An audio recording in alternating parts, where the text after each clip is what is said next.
Isang paalala, ang video na ito ay ayon lamang sa aking sariling pananaliksik. Hindi ko nais na pilitin ang sino man na maniwala sa videong inyong matutunghayan. Kung hindi kayo kumbinsido sa mga impormasyon at taliwas ang inyong paniniwala sa kaalamang aking ilalahad, maaari kayong gumawa ng sarili ninyong pagsisiyasat para sa inyong kakontentuhan. Ang videong ito ay gabay lamang sa mas malalim na kaalaman at pag-intindi at hindi gawa ng isang profesional. Naniniwala ako na malaya tayong magbigay ng opinyon at suhestyon bilang malayang mamamayan ng Pilipinas. Maraming salamat po.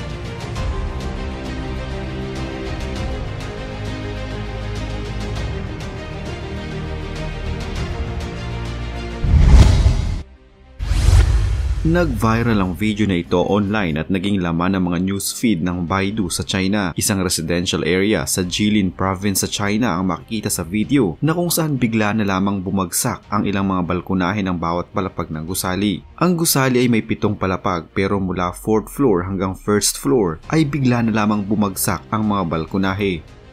Agad namang dumating ang mga rescuers upang tumulong at linisin ang mga nagkalat na mga bato. Ilang mga residente ang nagsabi na ang kinatatakutan na lang mangyari sa gusali ay sa wakas nangyari na. Subalit mabuti na lamang umano'y walang tao sa mga balkonahe noong mga panahong iyon. Ayon sa ulat, wala namang nasaktan sa nangyaring insidente at pansamantalang inilipat sa pinakamalapit na hotel ang mga residenteng apektado ng pangyayari. Ang pagkolaps ng mga balkonahe ay bunga ng ginagawang renovasyon sa 4th floor ng gusali at nadamay lamang ang mga balkonahe ng 3rd, 2nd at 1st floor ng gusali. Sa mga lumabas na video, makikita na walang kahit anong bakal man lang na nakasuporta sa gumuhong balkonahe. Para lamang itong papel na idinikit sa mismong slab ng gusali imbes na meron sanang bakal na magkokonekta sa slab at sa mga balkonahe. Ayon sa mga residente, dapat umunong managot ang developer at construction company na nagtayo ng gusali dahil sa hindi magandang pagkakagawa nito. Hindi na ito bago para sa mga residente ng naturang lugar dahil noong taong 2015, nangyari din ang parehong insidente na kung saan ilang balkonahe din ang gumuho sa isa ding 7-story building at maraming mga tao noon ang natrap sa loob. Nasa 4 katao ang sugatan habang isang namatay dahil sa insidente at muli wala na namang bakal na nagkokonekta sa slab at sa mga balkoni ng gusali. Ang hindi magandang mga konstruksyon na ito ay tinatawag na tofu projects at hindi na ito bago sa China. Tofu o tokwa dahil ang pagkakagawa ng mga gusali ay singlambot ng tokwa at singampaw din ito. Nakakagulat din malaman na ang tokwa o tofu ay orihinal ding nagmula sa bansang ito. Marami sa mga gusaling ito ngayon ng China mula sa Beijing, Shanghai at Shenzhen ay isa-isang gumuguho at nasisira at ang mas nakakatakot pa, kahit ng mga bagong gawa lamang na gusali ay biktima din ng pagguho at pagkasira. Madalas na idinadahilan pa ng mga kontraktor na ang pagguho at ang pagbagsak umano ng ilang mga parte ng gusali sa kanilang lugar ay bunga ng malakas na ulan na hindi naman katanggap-tanggap para sa maraming mga residente. Ayon pa sa kanila, marami sa mga gusali noon ay matibay dahil gawa ang mga ito sa totoong bato at mga materyales. Pero ang mga gusali umano ngayon sa China ay gawa na lang sa pera dahil hindi na dumaan sa maayos na inspeksyon ng mga kinauukulan.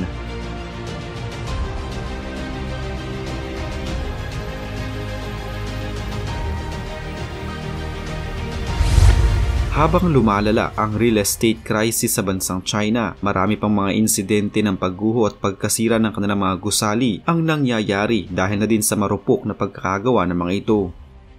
Noong umaga ng 17 ng Hulyo, isang parte naman ng residential building sa Wenwen Road, Nanchang, Jiangxi Province ang nag-collapse. Nagdulot ito ng pagkakatrap ng isang tao. Noong mag-aalas 10 na ng umaga, natagpuan nilang natrap na tao sa loob na wala ng buhay. Ayon sa mga lumabas na ulat, ang nag-collapse na gusali ay isang residential building na may 6 na palapag na una ng kinakitaan ng mga bitak at mahinang klase ng pundasyon. Ganito din umano ang mga kalapit nitong mga gusali.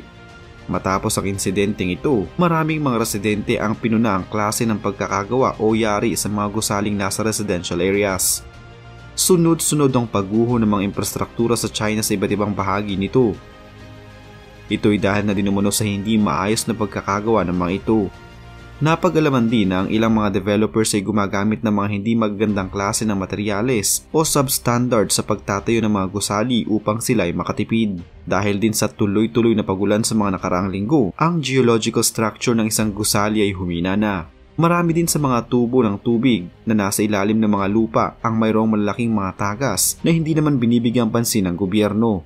Ang tagas ng tubig na ito ang siyang nagpapalambot din sa lupa at sa pundasyon ng isang gusali kaya ito bigla na lamang gumuguho. Ang poor management at delay na maintenance ay isa ding dahilan ng hindi maiiwasang pagguho ng mga gusali. Sa ganitong mga sitwasyon, ang mga infrastruktura ngayon sa China ay parang ticking bomb na anumang oras ay maaaring sumabog.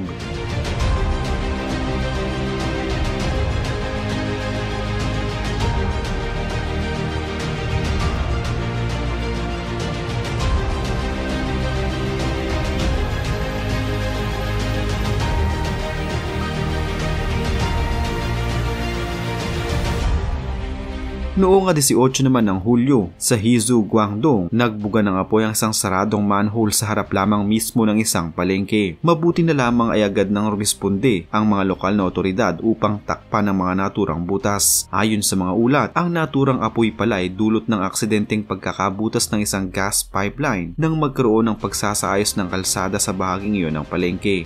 Noong 21 naman ng Hunyo, nagkulaps ang isang scaffold mula sa ginagawang isang mataas na gusali na malapit lamang sa isang gas station sa Guangzhou. Ilan sa mga tao ang natrap sa ginagawang gusali at makikita ang nakasabit na mga bakal na mula sa scaffold.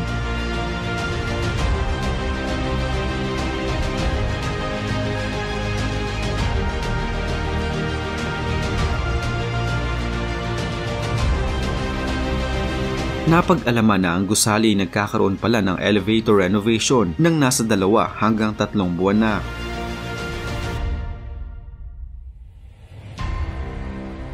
Sa video naman na ito, makikitang ang bahay na pinagkakagastusan at pinaghirapang ipundar ng mag-asawa mula sa kanilang matagal na pagtatrabaho ay literal na gumuho at nawala. Ang naging sanhi ng pagkolaps ng bahay ay dahil umano sa malakas na buhos ng ulan at sa mahinang pundasyon ng naturang bahay.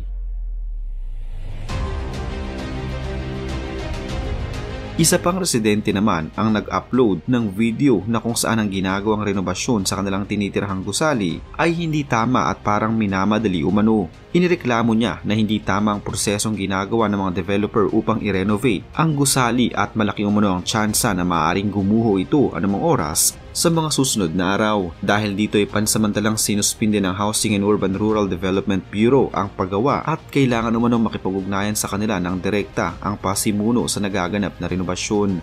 Video. Sa isa pang insidente naman, patuloy ang tila paglubog ng lupa sa Evergrande Mountain Water City Community sa Gansu Province. Sa pagsisimula pa lamang umuno ng taong ito, mula pa lamang sa gate ng komunidad na ito ay makikita na ang tila pagbaba ng lupa na umabot na hanggang sa mga gusali sa loob. Noong una ay hindi ito pinapansin ng mga residente subalit mas lumalala umano ang nagiging paglubog ng lupa sa kanilang lugar habang lumilipas ang panahon.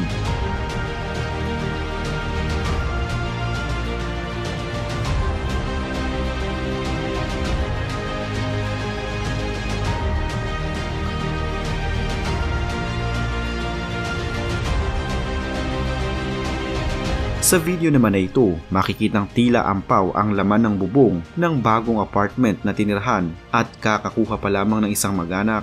Nadismaya sila dahil matagal umano nila itong pinag-ipunan at pinagkagastusan.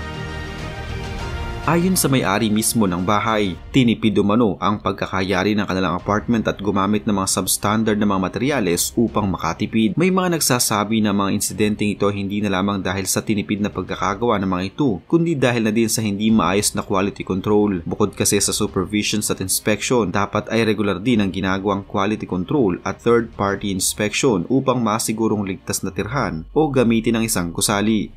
Sa ilang mga real estate projects ng China, marami ang nagrereklamo ng mga aberya at hindi magandang yari ng kanilang mga gusali, fire hydrant na walang tubig, drainage sa kalsada na puro barado at ang walang katapusang pagtagas ng mga tubig sa iba't ibang parte ng gusali hanggang sa labas. Makikita din sa video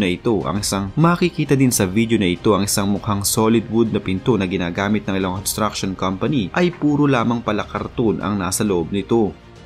Habang ang mga hawakan sa mga hagdanan ay kinakalawang na at tinatakpan lamang ng pintura. Makikita naman sa video na ito na ang isang parte ng isang parke ay may tiles na napakadali lamang tanggalin.